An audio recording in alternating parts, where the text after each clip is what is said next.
In this lesson, I'm just going to show you a simpler way to create a color because like I always do, I like to present something that's be harder first and then show you the easier way. So let's comment the color creation functions, and then we're just going to use a very simpler.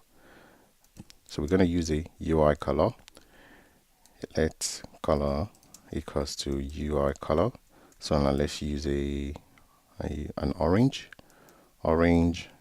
then you can get a CGColor from a UI color, the quartz color reference that corresponds to the receiver's color. So this is a very simple way to use then we don't need the optional here, and it's still going to perform the same function.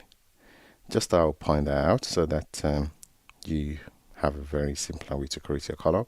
But of course, in some situation, you might need to produce your color in this way. So there you go. Thank you.